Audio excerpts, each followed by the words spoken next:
All right, Bulls and Bears, back with another dose of economic reality. I hope you are all well. We've got continued government shutdown. We've got more people now begging for forgiveness and for emergency loans. We're going to talk about that. And when it comes to people living paycheck to paycheck, we knew this was going to happen, folks. Shutdown, many people not getting paid. There's going to be big trouble.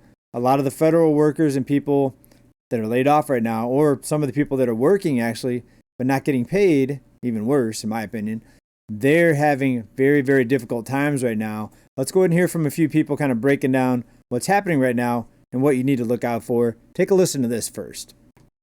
The economic impacts of the federal government shutdown are starting to be felt. We're 13 days into it, and banks are reporting an increase in requests for short-term lending options. They're reporting an increase in requests to skip car payments, to skip mortgage payments.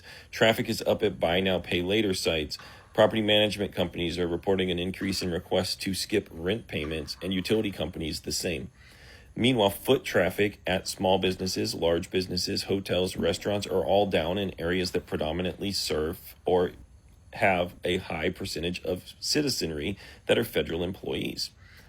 See, when 2 million U.S. citizens go without pay, 70% of them still working and having everyday expenses, well, they have to tighten their belts like anybody else because they are just regular U.S. citizens that happen to be employed by the federal government that's using them as a political pawn. Think about this, folks, though. The average federal worker gets paid more. I believe it's between 20 and 30% more than someone in the private sector. And even they, after a couple weeks, are having a difficult time because you know why? Most of them are living what? Paycheck to paycheck. Even people that are paid pretty well, federal workers. Finish up, we'll talk about it on the other side. Listen to this. But they're tightening their belts. They're not going out in their communities and spending money. They're not going out and sending their kids to extracurricular activities they used to. Some of them are trying to figure out how to feed their kids if they miss another paycheck. Many of them receive partial paychecks, but most of them are living paycheck to paycheck and can't even lose $200, $300 on a paycheck. So they're trying to figure out how to make ends meet. They're trying to figure out if lunch at school and breakfast at school is going to be their kids' only meals for the day because they might not be able to afford groceries. Now, we've talked about that before, and there's a lot of resources out there. So if you're a federal employee and you need a list, reach out to me. But the economic impacts are going to go far beyond 2 million Americans not being paid because businesses across the United States that rely on federal employees without even knowing it are going to start losing money.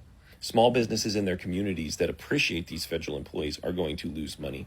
Mom and pop shops across the country are going to see a massive decrease in foot traffic and revenue just as we go into the Christmas season. And that doesn't even include all of the other things that federal employees do for their communities that most people don't even realize. The economic impacts are real. When you stop paying 2 million U.S. citizens, 2 million people, employees in this country, everybody from the top to the bottom suffers. But the people at the top who are driving this shutdown, they suffer a whole lot less than the mom with 3 kids at home who's trying to figure out how to feed them. Okay, we talked about this before, folks, many times, that this is going to spread through the economy. 2 million people not getting paid. It's not just that they can't pay their bills or they might not be able to pay their bills. It's the slowdown and the stoppage of spending because now they're going to be on very tight budgets, and that's going to affect businesses. It's going to affect the broader economy. Now, to some people, that may not be a big deal.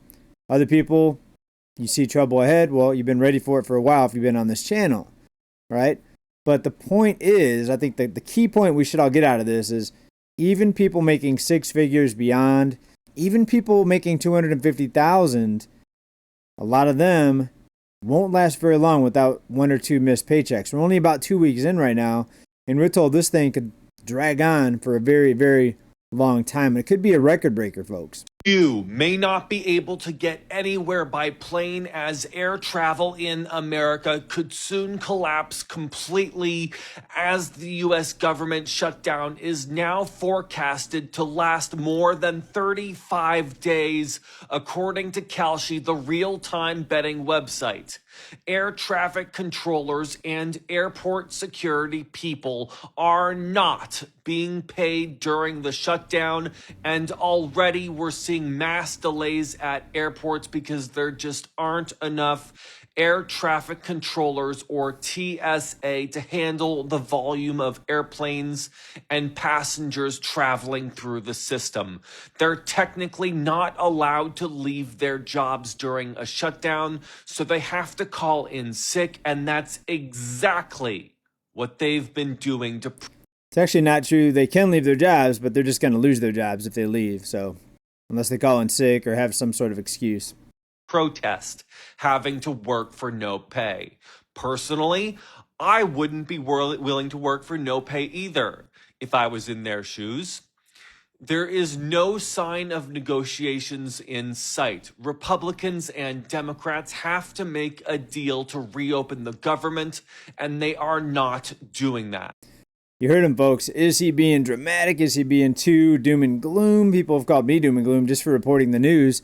He said there may not be any air travel if this continues. I beg to differ a little bit. I think people will still continue to work without pay. One, because it's very tough to find another job right now because so many people are applying for every job opening that pays decent. And then two, they need to get the job on the other side. They're hoping that if they continue to work, they'll have a job when the shutdown ends. And if you look back historically, all shutdowns have ended, obviously, right? Because the shutdown just happened. Obviously, we were open before that, so the shutdown will end at some point based on history. But how long will it last, and how long can these people live without paychecks? That is the million-dollar question, I think, right here. But it's not just the people not getting paid. Listen to some of the cuts that are happening in some of the departments that it's affecting. You want to know what they're cutting now? Special education. The office that protects kids with disabilities. Gone. The Department of Education's Office of Special Education Programs, the one responsible for making sure children with autism, ADHD, Down syndrome, and other disabilities get the help that they need. They just had massive layoffs. These aren't just desk jobs.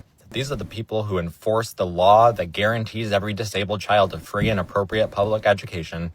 They handle the funding, the compliance, the oversight. The lifeline for parents already fighting an uphill battle every single day. And now, most of them are out of a job. Officials are saying that states can manage it themselves. Really? Most states are barely hanging on now. What happens when those funds stop flowing?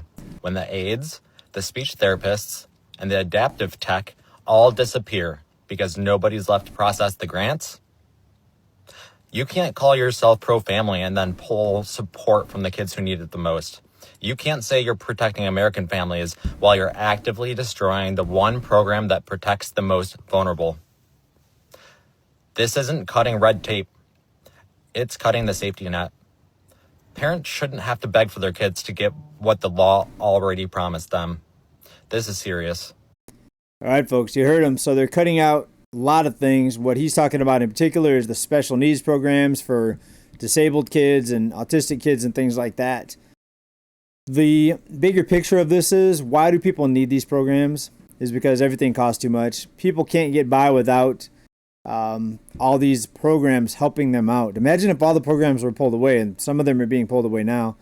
Imagine if they were all pulled away, right? All the freebies, all the handouts, all the helpful programs out there that help people get by from day to day. Anything from the school lunches, anything that people give or get handed to them. Imagine if all that stopped, folks. You would see chaos overnight. That's how dependent people are on the system. They're dependent on programs, handouts, whatever you want to call them.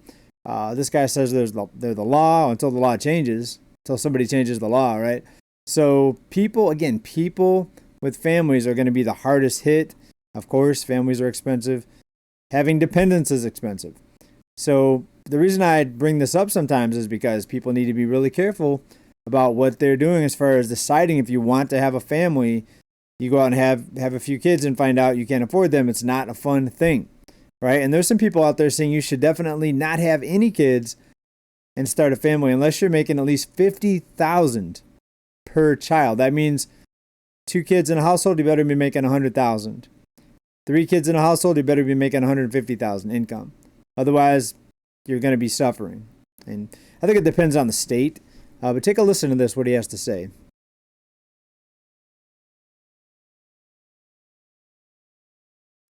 so low because people can only afford one kid, and a lot of people can't even afford that.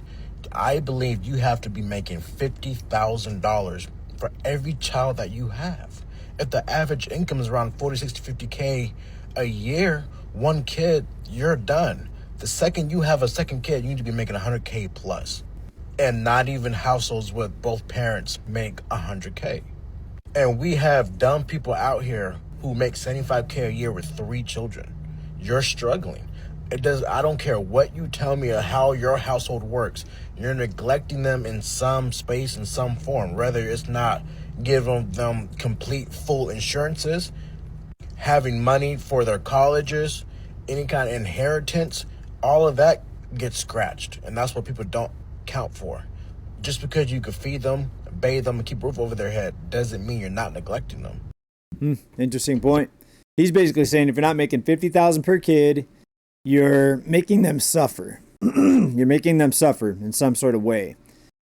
Even if you can feed them, even if you can clothe them and keep them alive, it's not enough. You need to get them retirements, and you need to be able to have extra money to hand down to them, fund their educations, all this stuff, right? So if that was the case, if people really did abide by what he's saying, you would hardly see anyone starting families. That's how bad it is. I think people start families knowing that they can go into debt, borrow money, and also knowing that they have all these programs out there to help them if they hit hard times.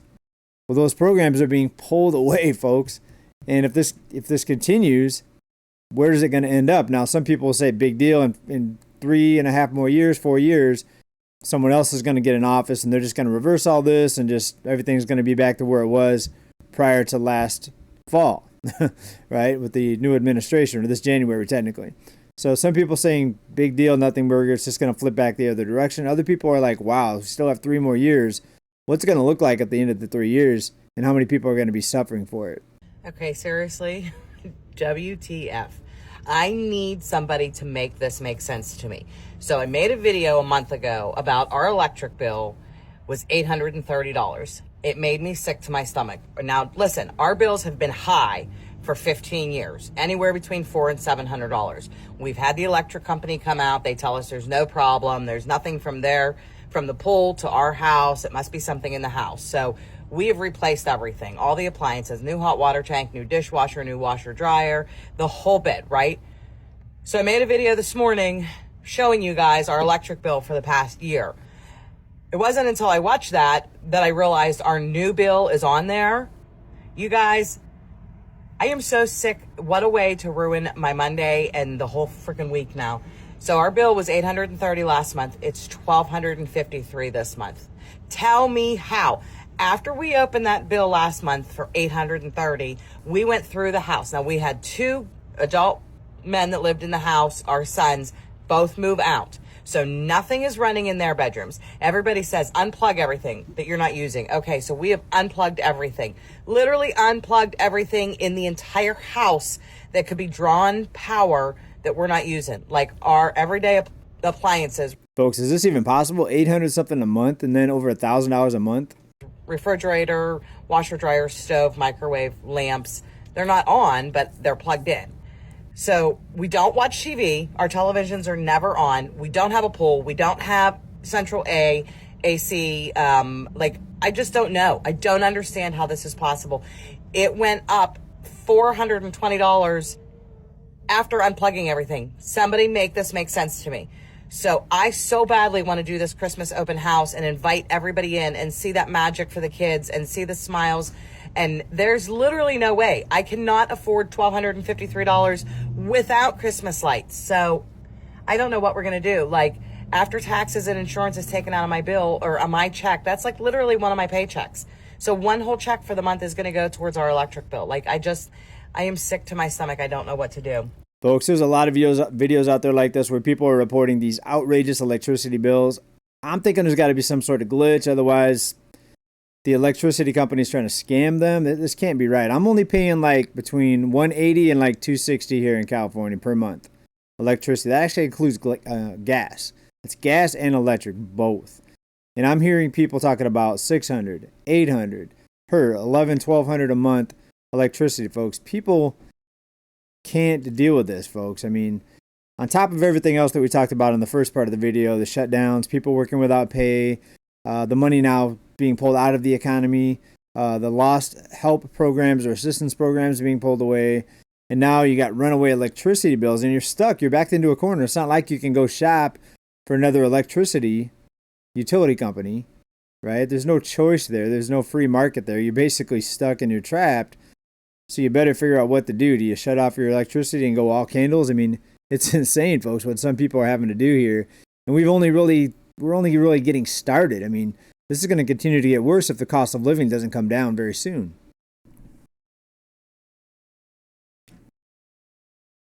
So yes, indeed, I completely get it. Her and people like her completely frustrated. Your back's up against the wall. You don't have any other options. You just feel like it's trapped and it can never end. Like, where do the price hikes end, right? Unless they pass some law that says they can't raise the price so much, which they have in some areas, you're trapped. You're stuck. Unless you want to go Amish and not have electricity and just be in the dark or use candles. It is not normal to go out shopping every single weekend and have hauls every single weekend like Target, Ulta, Sephora, and spend $400 every weekend. That is not normal. It is not normal to trade your car in every single year and buy a new car every year. That's not normal. It is not normal to be able to afford eating out every single day or eating out and going out to nice restaurants every single weekend. That's not normal. It is not normal to go on multiple trips every single year. You see these people packing like every other week, going on trips once a month, spending a week here, a week there. That is not normal. How do people these days just freely buy things and not think about it? Like, how do you go and spend $400 somewhere and not think about what you're spending, or buying like new clothes every single day and not think about it? Not think about, like, I could use my money on so many other things. We're going to answer this after she's done. Or saving up for things. Like, why does nobody save up for a new outfit anymore or save up for new shoes? I mean, like, why do we think we need these things? Not buy everything I see, but there are people, and a lot of people, that literally buy everything they see. If I bought everything I want, I would be completely broke. And it gives me anxiety to go into a store and spend all that money on stuff that I don't really need. For me to spend a large amount of money, I have to sit and think about it over and over again and make sure that that is really what I want and what I need. And it just has to be worth it to me. And most of the time, it is not. Nobody lives within their means anymore. She's different. Most people are not like that. Most people don't think twice about spending the money. Here's a big thing. Inflation. If you're thinking about doing something, maybe taking a vacation or trip or whatever it is, buying a car. If you think the price is going to be higher next year, then you're going to buy it now and you're going to go into debt to do it. You're going to borrow money to do it. All right, look at the people that bought their homes in 2020 and prices were high then, compared to incomes. They're even worse now. They're higher now.